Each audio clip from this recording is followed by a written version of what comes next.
Hello and welcome back to Shatter Our Souls with Novaria and the Breath of the Wild Minimum Weapons Challenge. Quickly before I get too far into this, the last couple of episodes have been long, arduous, and exhausting. Today we're keeping it short and sweet with a run up Hyrule Castle itself to the throne room. That's it, that is all. But I wanted to discuss at length today Hyrule Castle as a whole. See, we've seen it in numerous iterations over the course of the last 30, 40 years, with the earliest iteration that we've kind of seen being the, I believe, A Link to the Past version. Correct me if I'm wrong, it might have been in Zelda 2. But Breath of the Wild is the one that sticks out to me as the pinnacle of Hyrule Castle design. The versions that I've seen in the past are often small kind of sections of Hyrule Castle as a whole. Think of Minish Cap or A Link to the Past. Think of Ocarina of Time's Garden. These are areas that are typically short and sweet and are meant to exist as a kind of a lead up to something bigger. Breath of the Wild takes that and says, this is Hyrule Castle, and this is what we've been missing. But every detail that we've seen in the prior versions of Hyrule Castle that show up throughout the franchise show up here.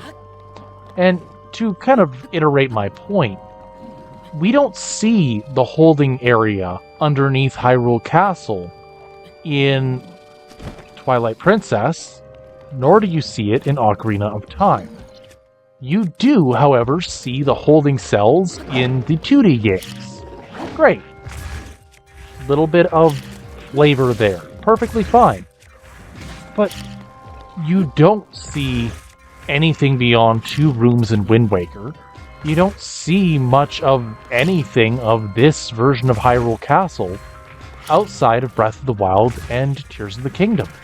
In fact, Breath of the Wild and Tears of the Kingdom are the first to offer a view of a banquet hall, the way to get from floor to ceiling, so to speak, in the winding path around the castle, and the only version to showcase the library within Hyrule Castle. This is, bar none, the most detailed version of Hyrule Castle. And that starts, in many ways, from the music. Now, you can hear it in the background. That subtle organ music, that sense of foreboding, that energy of this is the penultimate battle, the final challenge that is set at your feet in Breath of the Wild, leading you to the final boss.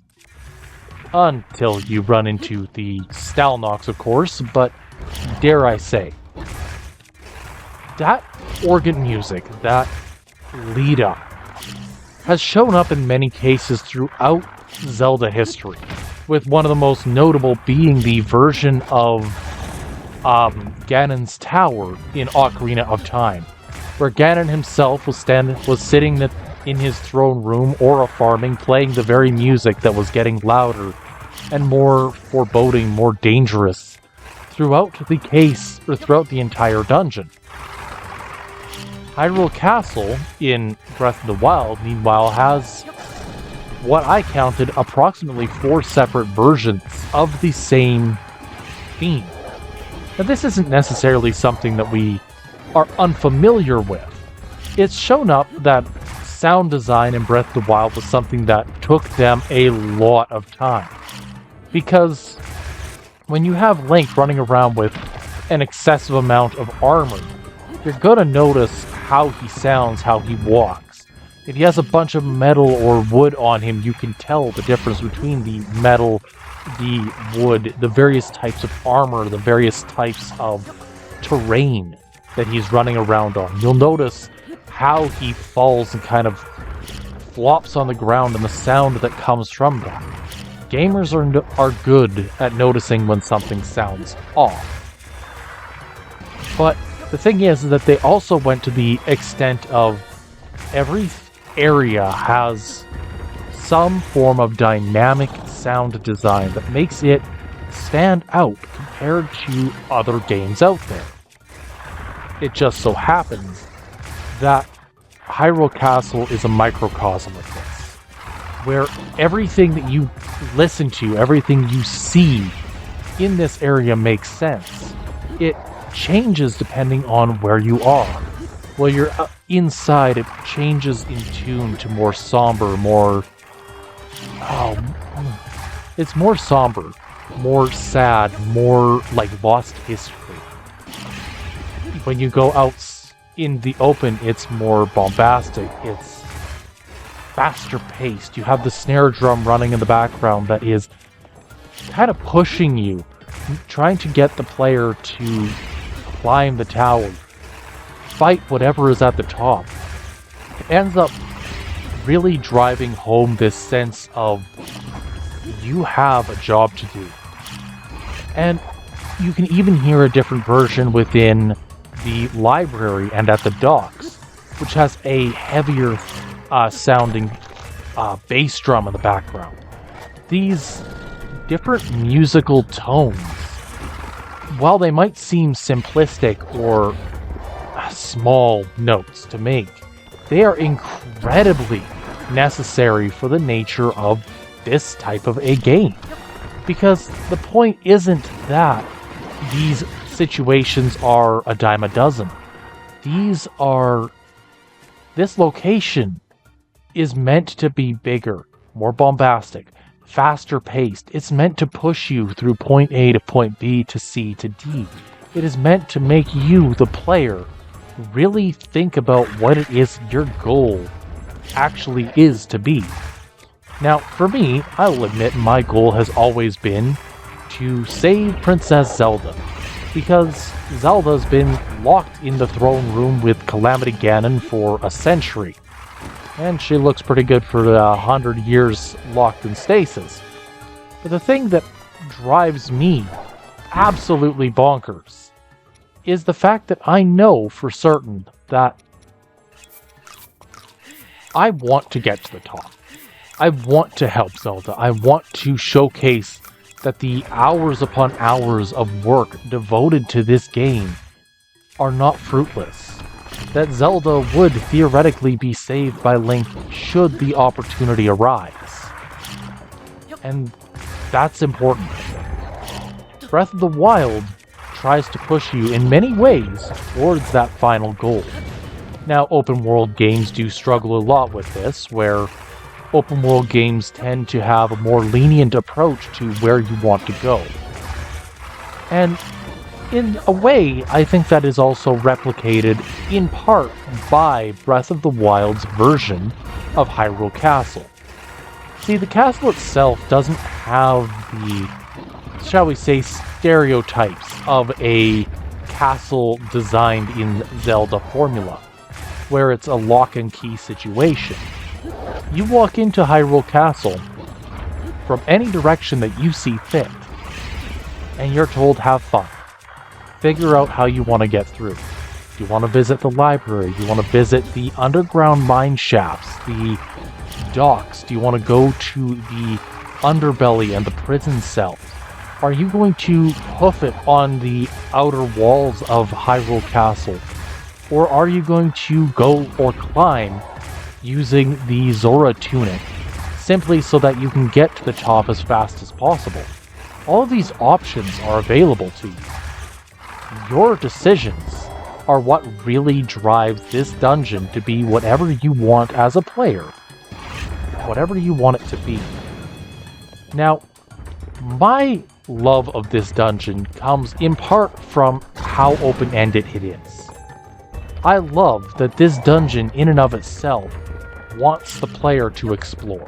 It wants the player of Breath of the Wild to see what you can get out of it. There are, to my knowledge, 17 Koroks hidden in here.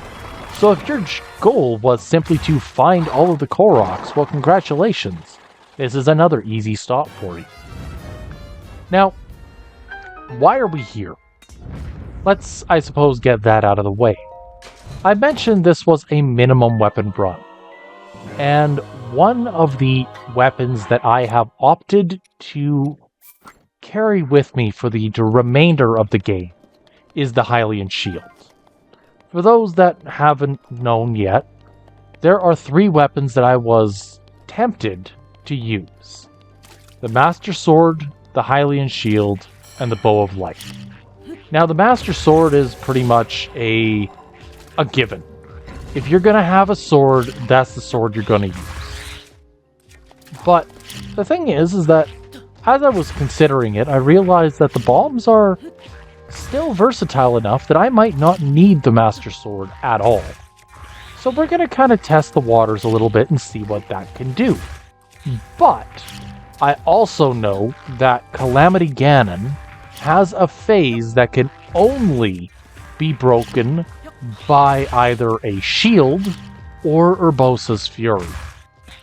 And given that I cannot get into Divine Beast Van Naboris to even begin that quest, I have to go with the understanding that I am going to need a shield.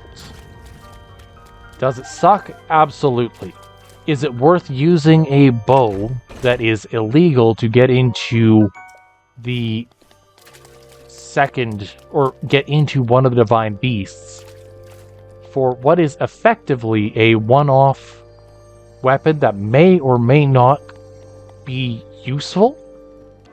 No. So, I'm choosing the latter. No sword. No Urbosa's Fury, which means I need a shield. Secondly, we are going to be using another tool. This secondary tool will be the Bow of Light, which is required in the battle against Beast Ganon.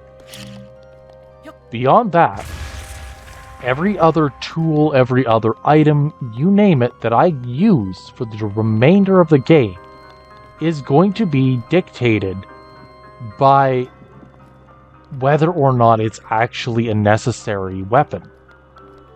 1 sword, 1 bow, 1 shield. That is my limitation. And I think we're doing okay with this, to be honest. The shield limitation is the one that I was most concerned about, because in reality, it's the one that makes the most sense. The bow is the only unavoidable one, and reality speaking, I don't know what the blights are going to be like. I know that each of the 4 blights is going to have something that goes well and something that goes poorly with them. But I don't know what this final battle is actually going to look like until I actually do it. So, yeah, that's what we're going with for now. Now, this room is one that I initially just kind of walked by. I didn't really think much about it. It's a giant, well, it's a giant shaft, a pillar if you will. This pillar or shaft-like room has next to nothing in it. I think there's a Korok seed or 2 in here. There is a flow of water that you can't walk through, and you can't use the Zora tunic to swim up. So, what I think this room is intended to be is it's intended to give you a means of getting to the top using something like Cryonis as your stepping stones. It's slow going, but possible. And that's kind of the point of all of this, is that your pace, your decisions are what really matter for this dungeon. Now, I mentioned Ocarina of Time's Hyrule Castle, and it's probably the one that people recognize the outside of the most. And reality is, I like Ocarina of Time's Hyrule Castle, but I wish there was more to it. Now, if you think about what you see of Hyrule Castle, you see the outside, you see the gardens, and you see the, shall we say, courtyard that you meet Zelda in. These locations are static. They don't exist outside of this kind of vacuum state, if you will. Thus, they are much harder to get your hands, or much harder to really get much of an idea of what Hyrule Castle is. Wind Waker has a central hall and the Chamber of the Sword. It has a courtyard out back that you can find the boat at, and there's a bridge out front leading towards Ganon's Tower. Again, you only see 2 rooms of the interior. Twilight Princess took it and went wild with it, trying to showcase a very different section of Hyrule Castle comparatively, with multiple courtyards, multiple external areas. Trip up the ramparts, you were talking about interior, exterior, various enemy groups within. It is, for lack of better terms, one of the best depictions of Hyrule Castle that you get in 3D Zelda. Breath of the Wild takes everything that you get from the prior versions and amps it up. It is more dangerous, there's more enemy presence. It's less scripted than the prior versions that I've mentioned, wherein Twilight Princess had a series of heavy-duty battles, one after another. But once you beat them, they were gone. You just had to beat them once and run away effectively. Each version of it kind of strengthens your expectations, strengthens your understanding of what this dungeon, this region of Hyrule actually is. Now, I'm going to be honest, the 2D games I've played, but it has been a long time. For my recollection, A Link to the Past and A Link Between Worlds, as well as, in some cases, Four Swords Adventures, are the 3 versions of Hyrule Castle that really stick out in my mind. Large, winding areas that really kind of showcase a more of a verticality. I know that the version in Zelda's Echoes of Wisdom and A Link to the Past both feature the dungeon zone, but you don't get a whole lot more. And I kind of like that, to be honest. Sometimes simplicity is best. It's the thought of where you are, what this region might need, that makes it into one of the greater locations in Zelda history. It just so happens that I have a preference, and it's a pretty notable one. Anywho, with all of that being said, this Hyrule Castle is kind of unique in its approach, in how things work. Now, we started from the basement, specifically from the docks, which attach at one end of Hyrule Castle and wrap around into the library section and then back up and out. I don't necessarily think it's the perfect depiction of Hyrule Castle in that regard, but this section of Hyrule Castle actually has a lot going for it. Notably, one of the parts of this area that makes the most unique sense to me is the fact that this is a decrepit and falling apart version of Hyrule Castle. This is not a Hyrule Castle in its prime. You never see this version of Hyrule Castle in its prime. And we never will. It's falling apart. It's a disaster zone. There are rooms that have been taken over by various monsters of Hyrule in and of itself that are just... they're gone.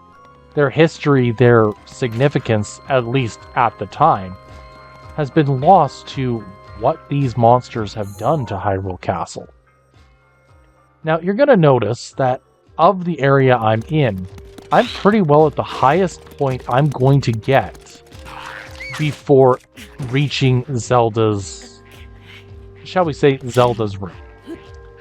Therefore, we are going to go and simply head further up.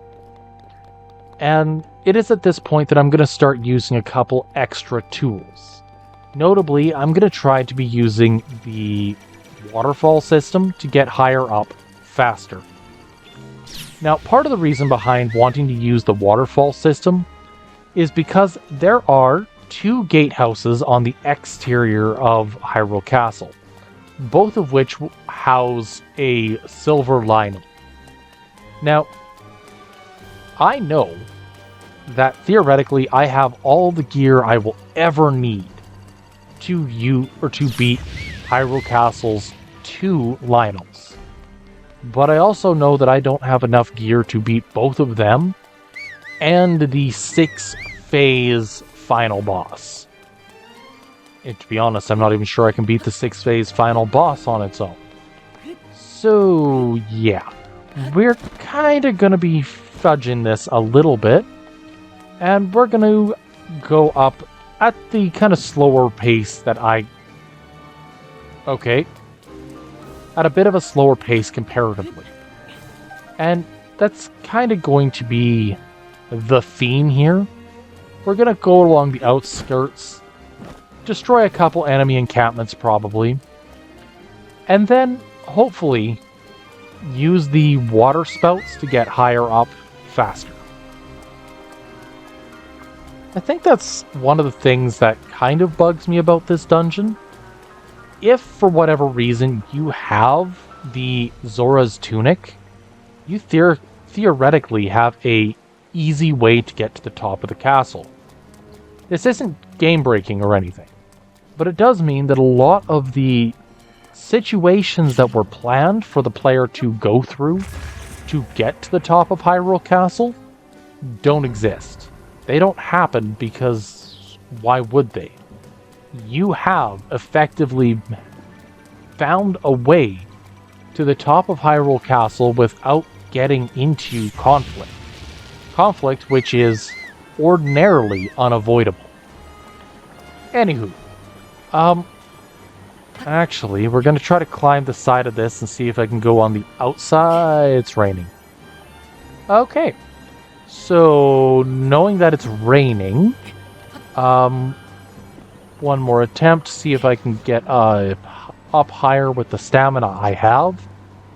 To be honest, I probably should have invested in stamina at some point in time, but I forgot just how low your health ends up being when you don't have access to the divine beasts. Yes, I know I'm 2 hearts away from max. I am also technically 4 containers of some variety away from what I could potentially end up with in Breath of the Wild's finale. In that, there are 4 divine beasts and 4 additional heart container-esque things that I can get, which would mean 6 segments in stamina if I really pushed it. That's not bad. I definitely could do a lot worse than 6. And I'm not going to be able to swim far enough to get to that. So we're going to climb back out. And we're going to use some cryonis to get up. You know, reality is, I'm kind of silly a lot of the time. And I didn't realize I was out of stamina. Whoopsies. C'est la vie. Anywho. With all of this in mind, what can we expect from next time? Well, I'm going to be starting next time exactly where I leave off today. We're going to be tackling Breath of the Wild's final boss, well, final boss gauntlet, in one sitting. It is going to be grueling. It is going to be larger and more painful than a lot of other things I will ever attempt. And I'll be honest, I'm kind of terrified of what this is going to look like when all is said and done. But I've dedicated enough time to making sure that I beat Breath of the Wild with the minimum weapon requirement. and I'm not backing down yet. So, tune in next time where we're going to start the Ganon Blight Gauntlet. Or rather, the Ganon Gauntlet. 6 forms, 6 battles, and I have no idea how much time this is going to take. I don't think I've seen anybody attempt to beat any of these Divine Beast battles with, or any of the Divine Beasts or Ganon Blights itself without the use of traditional weapons at all. So we're going to see what happens. Until next time, leave a like, a subscribe, and I hope to see you next time. Until then, have a good one.